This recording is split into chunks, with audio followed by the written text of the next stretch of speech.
As we've been saying, CPAC now has been on the road, and I was able to go to Leavenworth, Kansas to talk to my friends there with the local county Republican Party. And thank you to Dawn for picking me up and dropping me off and making sure that I was safe the whole time on the ground. I got to be with President Eisenhower's great-grandson. That was pretty cool. Yeah. Merle Eisenhower. And it was just great to be back in Kansas with wonderful people. And the one thing that we're picking up wherever we go is people are really fired up. When you read the polls, when you listen to what the media is saying is going to happen in the election, I still don't think they're quite capturing the energy, enthusiasm, and quite honestly, the frustration that's out there. Well, and you just wrote an op-ed on Fox News basically talking about how Biden's approval numbers are so low that is he going to become the next Jimmy Carter or Lyndon B. Johnson? That's right. In terms of being the one-term president, which is very much seems that could be the case. Yeah, so what's in Biden's purview is, does he quit like Lyndon Baines Johnson and not run for a second term? Does he run for a second term despite being overwhelmingly unpopular and be the Jimmy Carter? Or does he do the Bill Clinton? Not everything Bill Clinton did. I wouldn't want to advise that. But the move to the center to try to not be such an extreme left-winger, in moving to the center, Bill Clinton was able to capture just enough votes to get a second term. That's what's before Joe Biden. But the real question is he making any decisions at all? Well, let's listen to Matt's speech in Leavenworth, Kansas.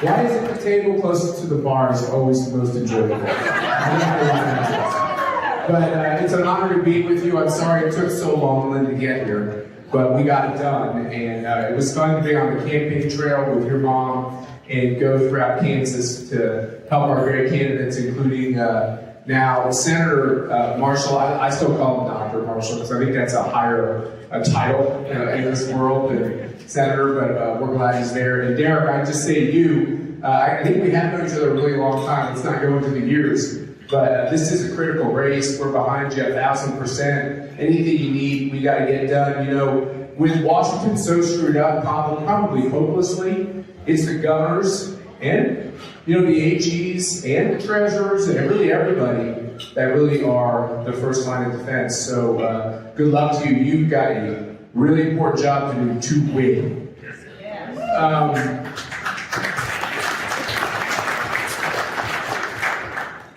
I have enough self-esteem to be able to admit to all of you that most of you have said, "Where's your wife, Mercy?" I don't take it wrong, I promise you.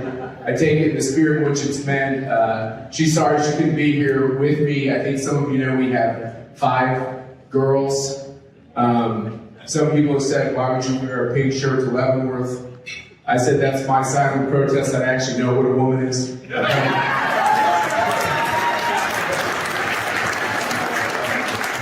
And after the vote this week, one definition of a woman is Mitt Romney. No, that's gonna be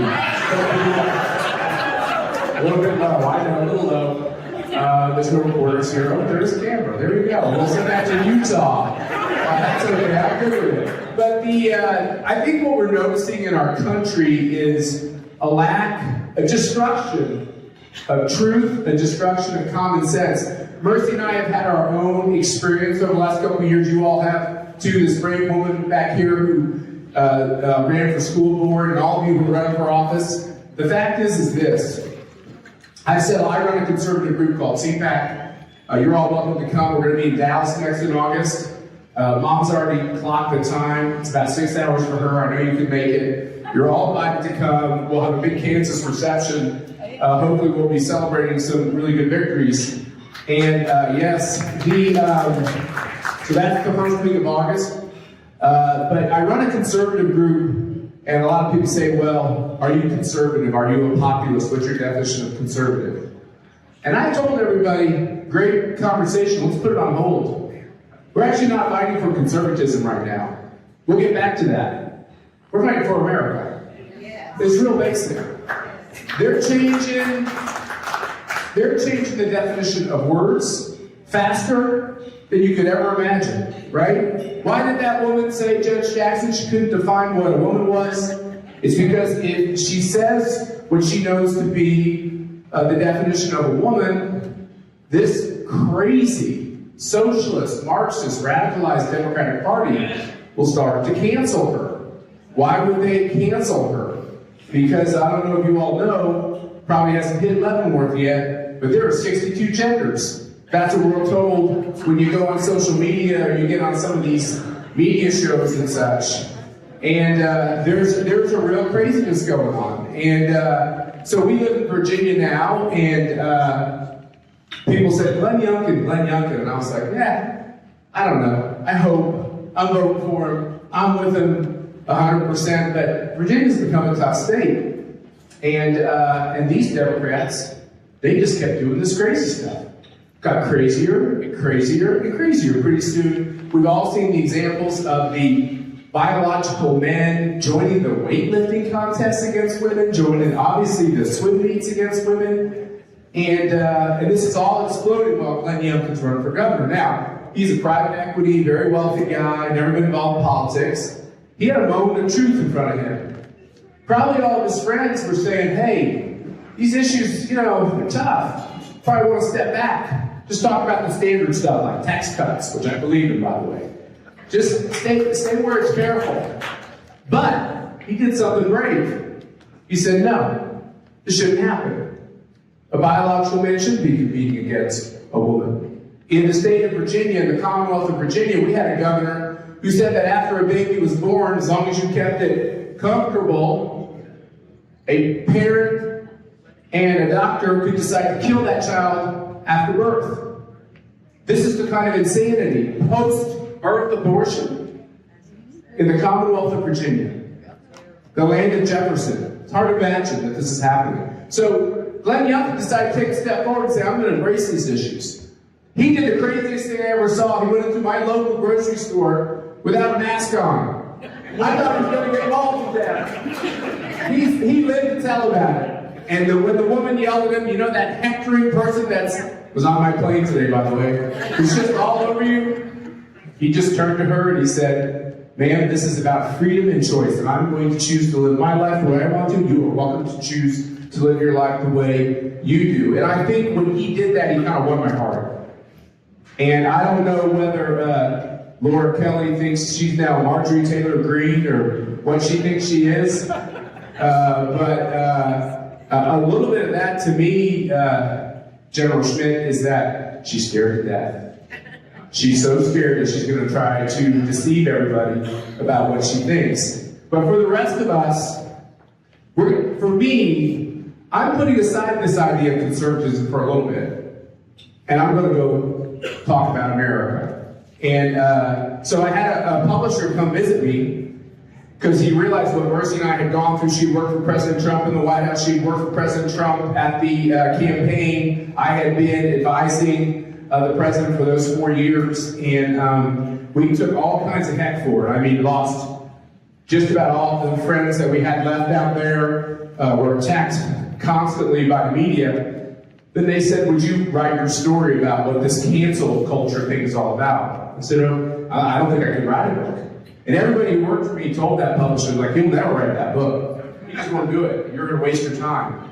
And a friend of mine who's an academic, a PhD, a real smart guy, Neil Hudson, he said, guess what? I'll write it with you. I said, okay, now you're talking. And I think we're going to have some copies of the book here tonight. And we started writing about cancel culture. And we would write late at night.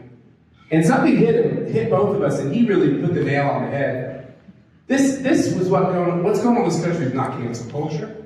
Cancel culture is you can't go on a TV show because they think you're a hater, a racist, or whatever the latest slur is on an American.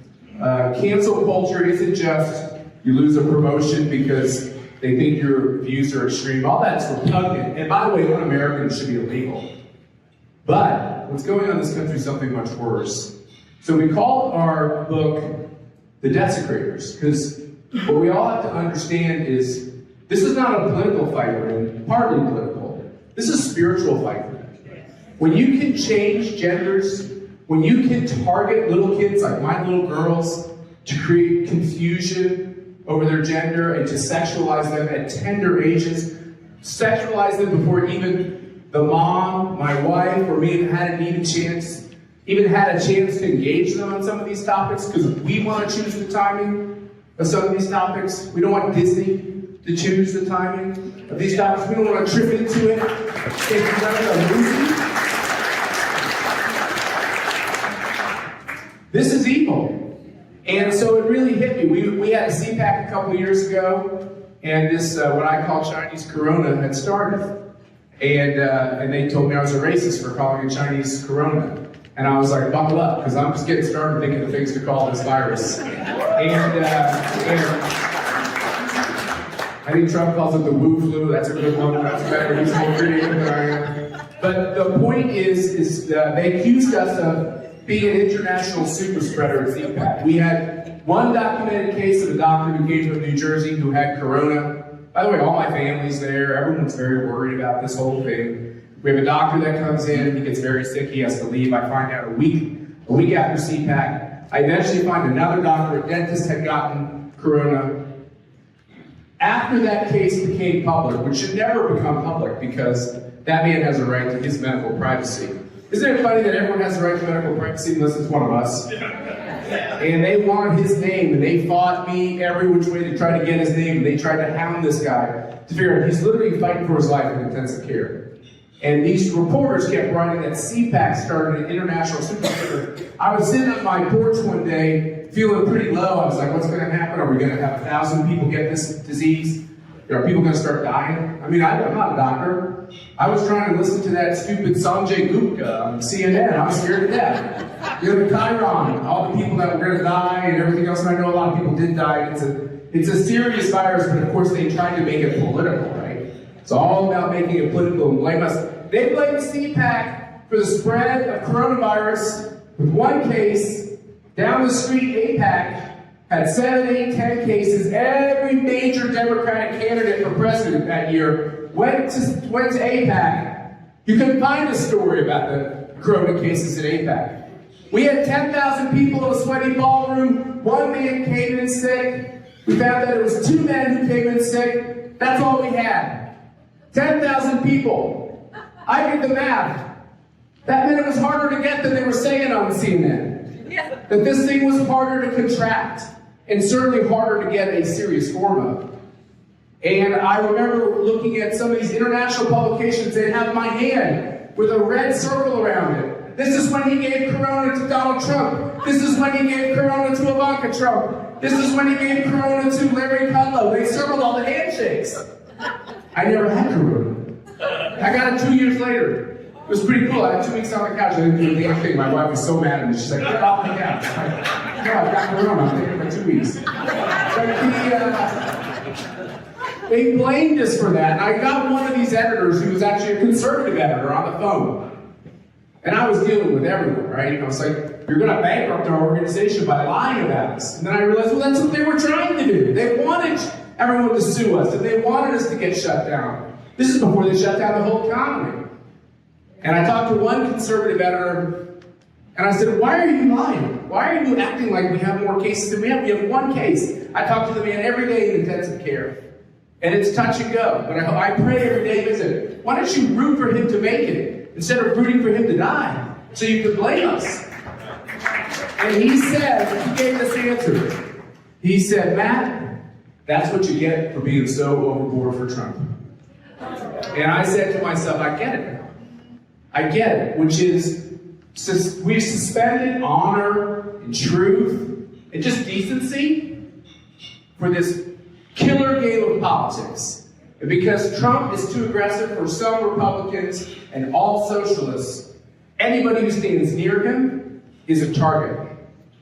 And then they shut down the economy, right? And they shut down, as you were saying, shut down our churches. I had to call my pastor and say, why are you shutting down the church? I love this man. He's a good man.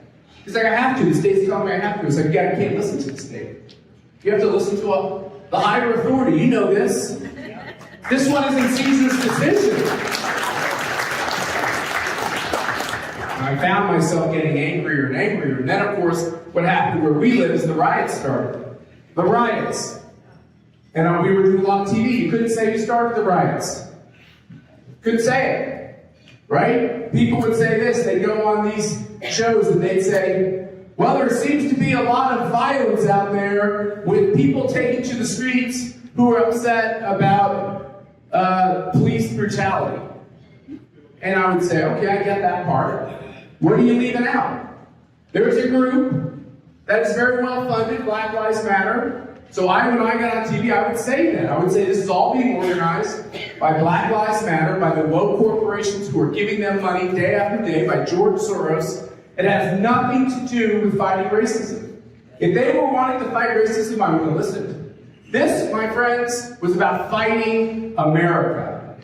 It was about sowing racial division. It had nothing to do with bringing us together. It had everything to do with tearing us apart. And then, with my CPAC staff, we checked out what they believed in. I don't know if you know this, Pastor.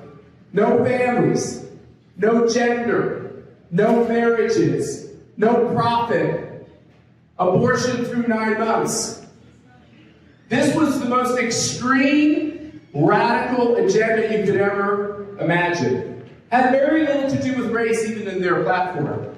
Had everything to do with destroying civilization. Everything that's good, everything that's holy, everything that's truthful, everything that makes you happy, everything that your kids need to learn and your grandkids need to learn so that they can be happy. And all of that creates a society, a civilization, right? They're trying to take it all down. And I put a few tweets out that said that. When Mitt Romney marched for Black Lives Matter, I said Mitt Romney just marched for legalized abortion through 9 months, and now in the Maryland legislature, it just passed in Colorado, 28 days after birth, you can still kill that child. This is what's becoming the law in these blue states. This is their agenda, the dehumanizing of the human being, ripping the dignity out of the idea that each and every one of us, no matter our race, is created in the image and likeness of God. We know this. They are trying to teach our kids and our grandkids that that's not true. And so when the race riots happened and the destruction happened, we continue to realize there is a complete revolution going on in this country. And obviously in the middle of the Trump campaign, couldn't imagine a worse thing. But if you had to realize the spiritual dimension of all this, that was the time to realize that where China creates some kind of Frankenstein virus in a lab and sends it loose on the civilized world. And then, from there, we're all staying in our houses. I hate these masks. I'm getting grumpier and grumpier. We used to rank the people in our family. We have, there's 7 of us, 5 girls, 2 parents, and 2 dogs. That's 9 people. I was number 8 or 9 every week. The kids would all rank us. I did worse than the dogs. I was getting angrier and angrier. And I started to use profane language about how angry I was. And then we hit the election. And let me just be clear. I talked a little bit about this at my table tonight. I was asked by Ambassador Grinnell to fly out to Nevada after the election. And we had been told there was this great legal strategy, and we had a great legal strategy. And I told people on this plane as we were flying out to Nevada, I was like, we won't find that much. I'm a veteran of the 2000 recount in Florida. I've been involved in a lot of recounts when I worked at the White House in the political shop. I oversaw, a lot of crazy elections like Norm Coleman, who actually won his race and he was denied a seat. John Thune, who won his race the first time, who was denied his seat, all because of fraud. Dino Rossi, who won his seat twice, was denied his seat in the state of Washington. Fraud has happened for a long time on their side, and I just told them we would find thousands of cases, but probably not enough to turn the difference. And then I got here and I literally felt sick to my stomach what we found. Tens of thousands of provable illegal votes. So much evidence that we had to, when we went to court over and over and over again. We had to rent a separate car in Carson City to fit all the evidence. I had people calling me at my house when I was in Virginia in tears because of the illegal schemes that they witnessed. Their fear of coming forward with what they saw, because what? Guess what? The violence is purposeful. Why do they push the violence? Because people get scared, they get intimidated. The people in Nevada were intimidated to come forward with what they found. They were afraid the violence would come to their families, to their grandkids, that their kids and grandkids would be destroyed on social media. This is a real moment when they got us so back down that we didn't even sometimes have the ability to say what they were doing. There was so much fraud in Nevada that I actually think the outcome should be reversed, and then we got the same or a similar readout of what happened in Georgia, Mercy and I did. So all this happens, they can blame basically me for starting an international super spreader of Chinese corona when I don't even get the virus. And then they can shut down our economy, they can shut down everything, right? And then they can get us so back down that they can break the election laws in 7 states. And I think you should thank God that you live in a state that doesn't have these endemic problems, but these other states, it is outrageous what they did. They basically had doubled the number of mail-in ballots. They didn't check the signatures, and they wouldn't let anybody check. And these cities are now, they're not bipartisan cities, they are hard left socialist cities. And I always told everyone, if you'll burn down the city and shoot some cops, what's a little voter fraud? Yeah. That's like a tiny little infraction compared to those other terrible things. And so when the publisher said, would you write this out? I was like, I don't think it'll be very good, but I need to do it. So at like 11 o'clock at night and midnight, I would write these words, and they would start flowing out. And I would start remembering all the people that I met on the campaign trail. I was on that big Trump bus. Mercy was on the Women for Trump bus. We were all over this country. We just never stopped. We gave it everything we had to try to make sure that our country could be saved. And we realized, we had this theme in our head, we realized it was America versus socialism. This was the first time that America was going to embrace socialism and potentially put a socialist administration in the White House. And you can see what the consequences are. But I want to say one thing about what we're going through. I know a lot of you are upset. I know you're mad. You don't like the fact that the national news media lied to the American people about the state of Joe Biden's mental facilities. In other words, he's gone gaga. And they covered it up. And they told you he was doing the responsible thing because we have a virus. When they realized that they had to push the virus so that he could stay in the basement. And we realized that they covered up for this outrageous amount of financial wrongdoing in the Biden family, which is all found on that laptop. And they wouldn't let any of the stories about the laptop. There was one or two. The New York Post is one I can think of. Even the New York Times wrote one story about it. It was all spiked because the social media titans decided that that wouldn't meet their narrative. And then, of course, Mark Zuckerberg and others spending almost $500 million in order to have an elaborate scheme to quote-unquote fortify the election, which meant break election rules so that mail-in ballots can have no security. You can vote as many times as you want in some of these jurisdictions. You can flood that box with harvested ballots. And all while the fact that Mark Zuckerberg and these other social media titans, everything about their business is in front of Congress and this administration. Everything. So that was an investment they were making to get the guy they wanted in the White House. So I can see why everyone's mad. I was mad. That's why I wrote the book. That book was very cathartic for me. I started to feel better. I started to feel like there was hope. Because I realized if we're really in this spiritual conflict, and I think we're in that spiritual conflict, God's in heaven. God's the author of truth. God knows what we're going through. And you have this idea of America being an exceptional country.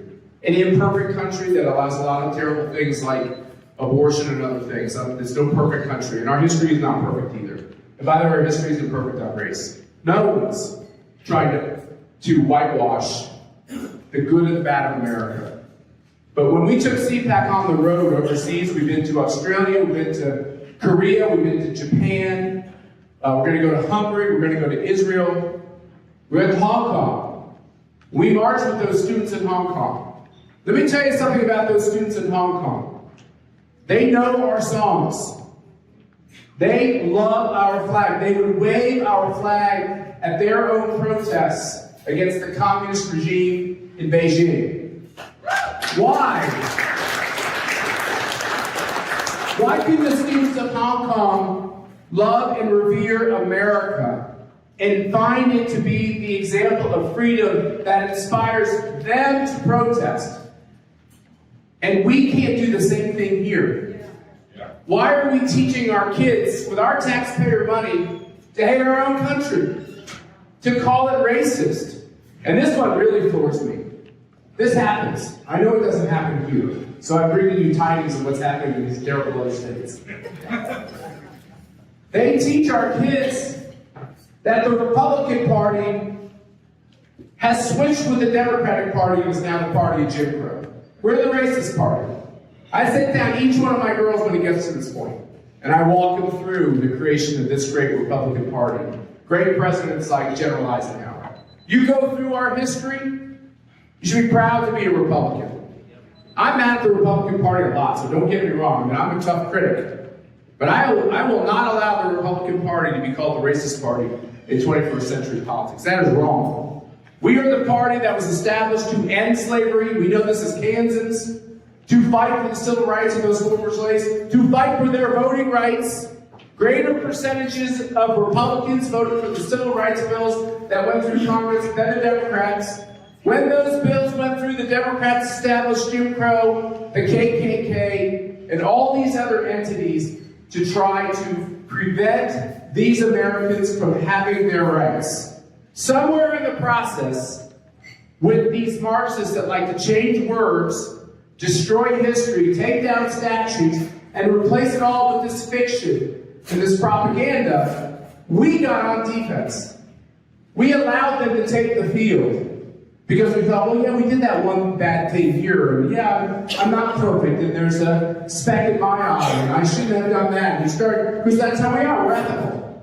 I'm not perfect, that's true, I'm not perfect. The party's not perfect. Boy, we probably should have done this better. While we're doing all that, like decent people do, they lie about everything. And they take the field. And the worst thing is they're taking the brains and the minds of our kids and our grandkids. But something's happened. And I want you to know, when I was on the streets in Hong Kong with these kids, they're waving our flags and singing our songs. Several of them came up to me. A couple of them would come up and say, "Are you that guy with CPAC?" And I kind of got a little emotional. I thought, that's kind of sweet, you know? They know who I am. And then I realized I was the only 6-foot guy with white hair in the whole city. And so I did stand out. And they said, "We're worried about you." And I was like, "I'm worried about you too, you know. God bless your cause." And then another one would come and say, no, we're really worried about you. And I was like, "Well, what are you worried about?" And you know, it was kind of scary. Like, it's like to that wall, there's the police station, they have all the lasers pointing at us, you know, they have the sound system telling us we have to, you know, disperse. And you know, it's a pretty heady scene. And it's getting dark. And one of these young men comes up to me, you know, they're all covered because of facial recognition software that the communists have. And he said, "We're worried about you because when they start to shoot, you gotta move fast. And none of us think you can move fast." I said, "I have short bursts of speed. And I'm good for 25 yards, but after that you gotta carry me back to the hotel the rest of the way." But what they would also say is, we think America's got our back. We think, when you go back to America, tell President Trump, for the first time, we feel like there's an American president that's standing here with us.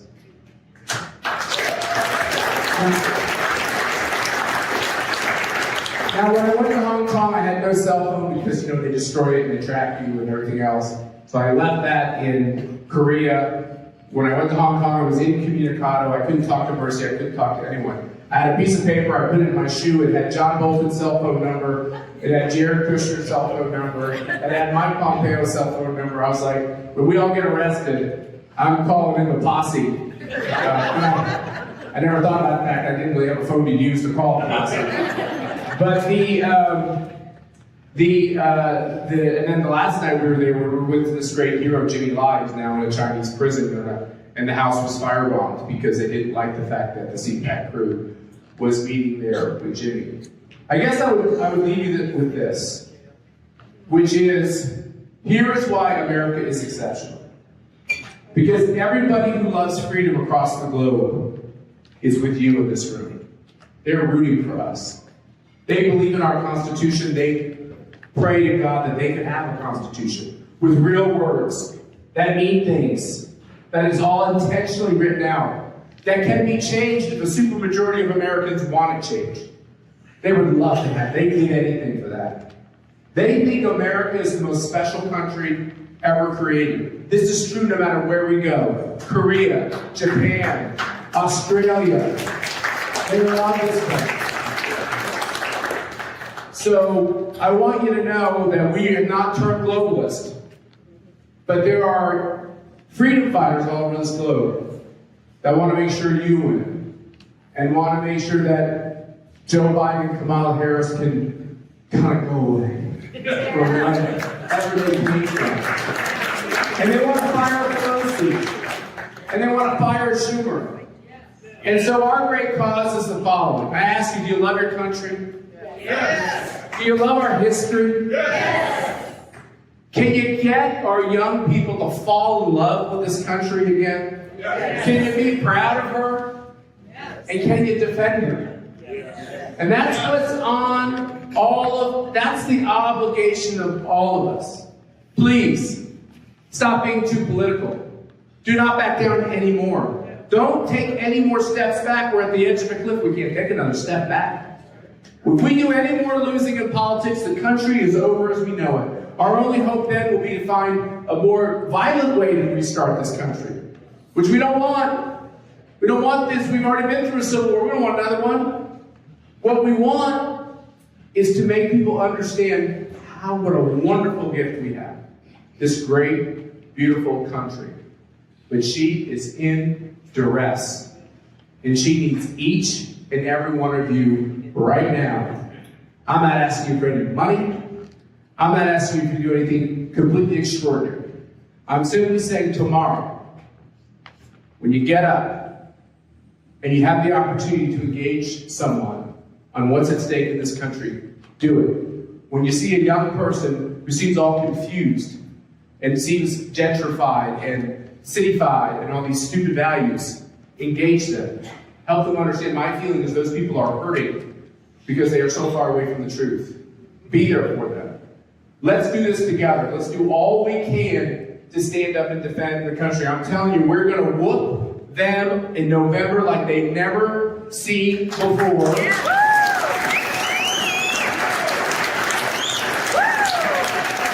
And I think when we do that, we're going to keep rolling to 2024, and we got a chance one more time to save our country. And you're all a huge part of it. So thank you very much for having me here.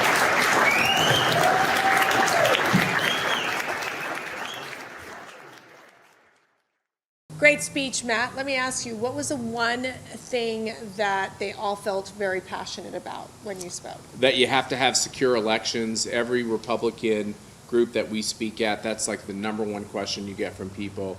The second question is what's going on with the border. Why are we letting so many people here illegally? It's basically the population of Kansas that's crossed the border illegally since Joe Biden's been president. And an increasing number of questions on 1-6. How can somebody be in prison for a year without charges? How can they try to sue Marjorie Taylor Greene or Madison Cawthorn and say they can't legally run for office again because they're an insurrectionist? They use that term because they believe in voter ID and right. They believe in following the laws in terms of being able to vote legally once. Right. Imagine that concept. Yep.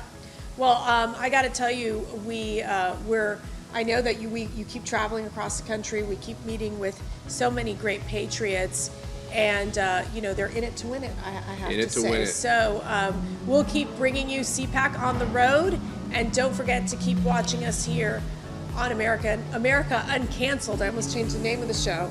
And we love, obviously, connecting with you all. And if you want to learn more about the First Amendment Fund, go to conservative.org. Obviously, we're out there fighting the good fight, trying to help those people who are being persecuted by the left and even by some so-called Republicans. Thanks again for watching. God bless.